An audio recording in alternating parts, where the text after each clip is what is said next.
Hello everyone. आज हम discuss करेंगे एक बहुत ही इंपॉर्टेंट और crucial topic that is biodiversity heritage sites BHS। ये टॉपिक नॉट ओनली यूपीएससी के लिए इम्पॉर्टेंट है बल्कि हमारे इन्वायरमेंट के कंजर्वेशन एफर्ट्स में भी जो है एक मेजर रोल जो है प्ले करता है। बायोडाइवर्सिटी हेरिटेज साइट्स क्या होती हैं, इनका इम्पोर्टेंस क्या है और भारत में कौन से इम्पॉर्टेंट BHS हैं, ये सब हम इस वीडियो में डिटेल में समझेंगे। तो चलिए शुरू करते हैं। बायोडाइवर्सिटी का मतलब होता है लिविंग ऑर्गेनिज्म की variety, plants, animal, micro organisms जो हमारे इकोसिस्टम का जो है पार्ट होते हैं। और बायोडाइवर्सिटी को प्रोटेक्ट करना हमारे एग्जिस्टेंस के लिए जो है ज़रूरी है, क्योंकि हमारा सर्वाइवल जो है इनसे डायरेक्टली लिंक्ड है।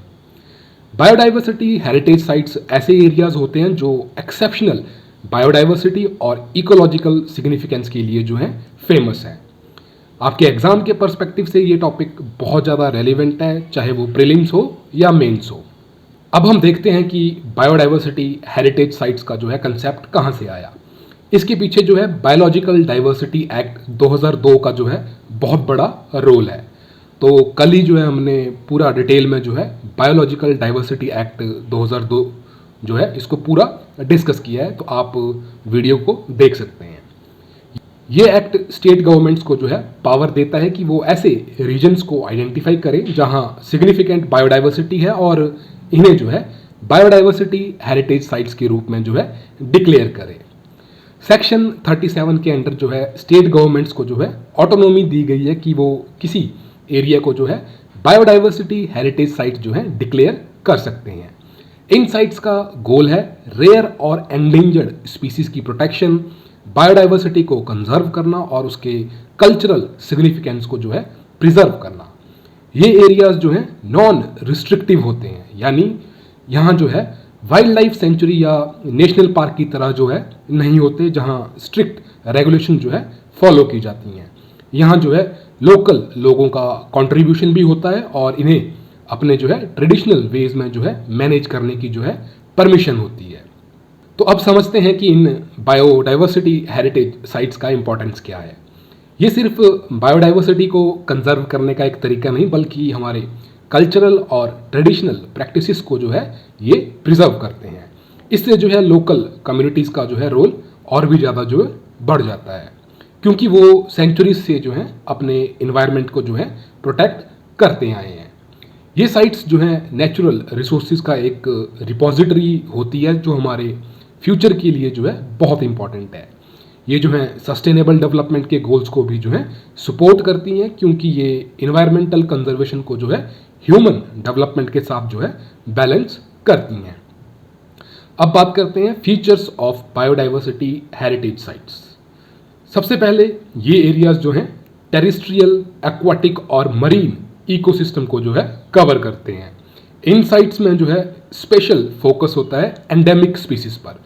एंडेमिक स्पीसीज ऐसे स्पीसीज होते हैं जो सिर्फ एक स्पेसिफिक रीजन में जो है पाए जाते हैं। एग्जाम्पल के तौर पर अगर हम अमीनपुर लेक को देखें तो जो तेलंगाना में है, तो ये इंडिया का जो है पहला अर्बन लेक था जो 2016 में जो है बायोडाइवर्सिटी हेरिटेज साइट जो है बनाया गया। ये जो है माइग्रेटरी बर्ड्स के लिए एक बहुत ही क्रिटिकल जो है हैबिटेट बन चुका है। चलिए अब कुछ की एग्जाम्पल देखते हैं जो एग्जाम के पर्सपेक्टिव से इम्पॉर्टेंट है। तो भारत में जो है कई इंपॉर्टेंट बायोडाइवर्सिटी हेरिटेज साइट्स हैं जो अपने इकोलॉजिकल और कल्चरल इंपॉर्टेंस के लिए जो है फेमस हैं। तो सबसे पहले है नेल्लूर तमारिंड ग्रोव कर्नाटका में। ये जो है भारत का पहला बायोडाइवर्सिटी हेरिटेज साइट है और यहाँ सेंचुरीज पुराने जो है इमली के पेड़ जो है पाए जाते हैं। ये साइट जो है कल्चरल और इकोलॉजिकल सिग्निफिकेंस के लिए भी फेमस है। दूसरा है मजूली आइलैंड, आसाम। ये ब्रह्मपुत्र रिवर में जो है लोकेटेड है और वर्ल्ड का लार्जेस्ट रिवर आइलैंड है। मजूली का इकोसिस्टम जो है बहुत डाइवर्स है और यहाँ कई प्रकार के जो है एंडेमिक स्पीसीज जो हैं पाई जाती हैं। तीसरा है अमीनपुर लेक, तेलंगाना। जैसे हमने पहले डिस्कस किया, ये एक अर्बन लेक है जो माइग्रेटरी बर्ड्स का जो है इम्पॉर्टेंट हैबिटेट बन गया है और 2016 में जो है इसको BHS जो है डिक्लेयर किया गया था। चौथा है पूर्वातली राय सैक्रेड ग्रोव गोवा के। ये एक सैक्रेड ग्रोव है जो ट्रेडिशनल और कल्चरल सिग्निफिकेंस के लिए जो है फेमस है। यहाँ के लोकल लोग जो है अपनी रिलीजियस बिलीफ के थ्रू जो है इस एरिया की जो है प्रोटेक्शन करते हैं। अगर आपको नहीं पता कि सैक्रेड ग्रोव्स क्या हैं तो हमारे चैनल पे जाइए और देखिए वहाँ पर कि सैक्रेड ग्रोव्स क्या हैं। मैंने एक पूरा डिटेल्ड लेक्चर जो है इसके ऊपर लिया है। पांचवा है मंडासरू ओडिशा का। ये जो है ओडिशा का एक इम्पॉर्टेंट बायोडाइवर्सिटी साइट है जहाँ रिच फ्लोरा और फौना है। मंडासरू का रीजन जो है मेडिसिनल प्लांट्स के लिए जो है फेमस है। अब बात करते हैं रोल ऑफ लोकल कम्युनिटीज़ के बारे में। बायोडाइवर्सिटी हेरिटेज साइट्स में जो है लोकल कम्युनिटीज़ का जो है बहुत बड़ा रोल होता है। ये लोग अपनी ट्रेडिशनल नॉलेज को जो है यूज़ करते हैं इन एरियाज़ को जो है प्रोटेक्ट करने के लिए। फॉर एग्जांपल गोवा के जो सैक्रेड ग्रोव्स में जो है लोकल कम्युनिटीज़ जो है अपने रिलीजियस बिलीव्स के थ्रू जो है इन एरिया की जो है प्रोटेक्शन करती है बिना किसी गवर्नमेंट के इंटरवेंशन के। जहाँ एक तरफ बायोडाइवर्सिटी हेरिटेज साइट्स के बेनिफिट हैं वहीं दूसरी तरफ जो है कई चैलेंजेस भी हैं। इंक्रीजिंग अर्बनाइजेशन, क्लाइमेट चेंज और अनसस्टेनेबल एग्रीकल्चरल प्रैक्टिसेस जो हैं इन एरियाज़ को जो है थ्रेटन कर रहे हैं।